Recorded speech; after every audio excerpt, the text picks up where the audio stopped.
Okay, so what I'm doing first is applying a paint pot, which is a creamy base. It keeps your eyeshadows on longer so they don't crease, and a lot of times it makes your eyeshadows stick better and become more pigmented. And I'm using kind of a purplish maroon because the palette that I've chosen is kind of that same tone. So you just want to apply that all over your lid. I'm going to do a little darker eye today, and then fade it lighter.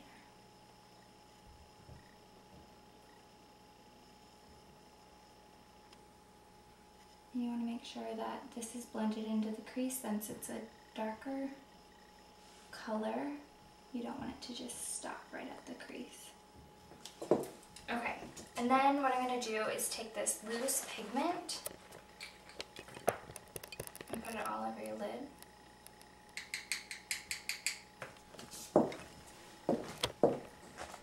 And you just want to gently press and pack, and it'll give you this really intense violet red.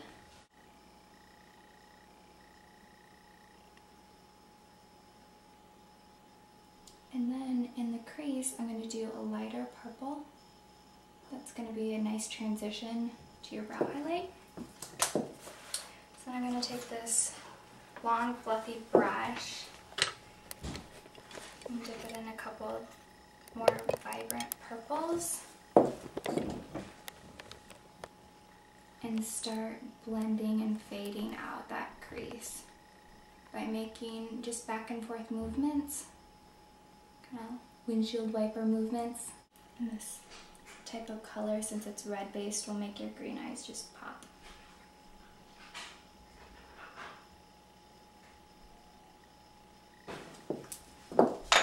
Okay, then I'm going to take this short stumpy brush and dip it in this darker color of purple and wiggle along your lash line so it looks straight down for me. So it gives you a little bit fuller lash if you put darkness right by it. I'm also going to put just a touch in the outer corner to deepen the crease.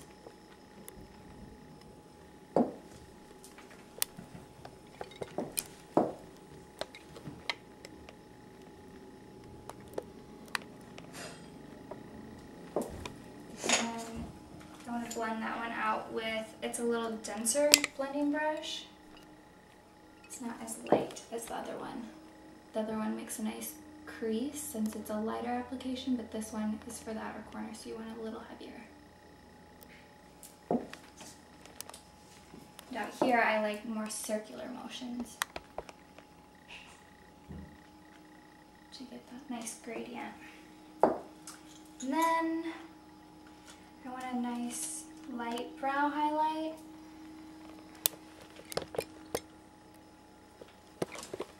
So I'm going to go up by the arch, start there, and then work down and in,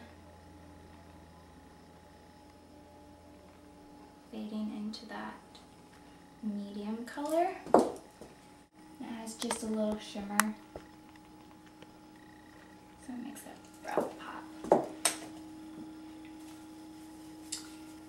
And then I'm going to take a lighter purple, make sure that fade is nice and gradual. So I go back in and lightly touch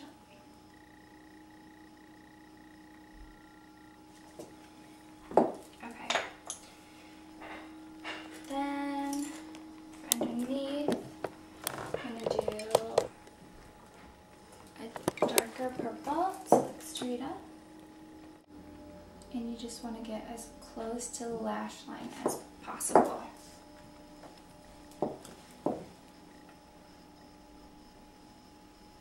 And sometimes there's some fallout, so that's why I always do eyes first, so you can just wipe that right up. Then I'm going to take black eyeliner and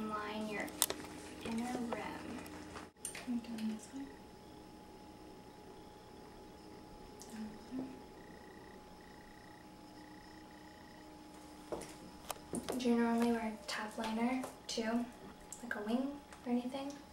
Sometimes. So with eyeliner, I always like to get really, really close to the lash line. So look straight down. And this also just makes it look a lot fuller. And then with a winged liner, it really pulls your eye up and out. Look straight down. So it elongates the eye.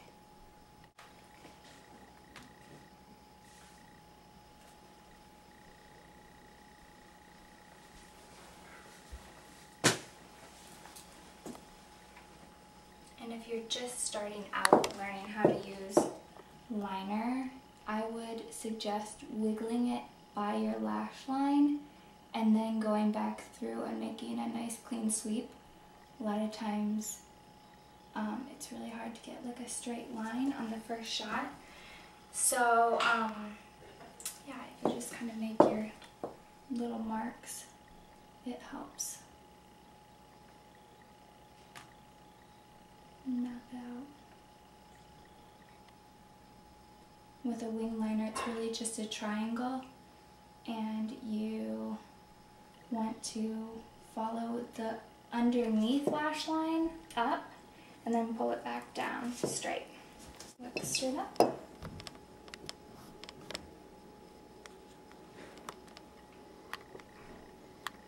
With this, I just wiggle it by the lash and or the inner lash and pull out. Being careful not to get it on your cheeks.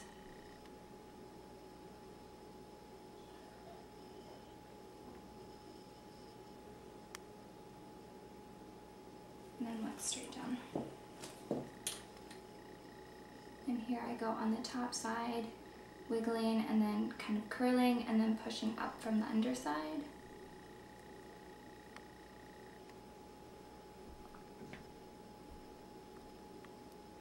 To really get a nice fan.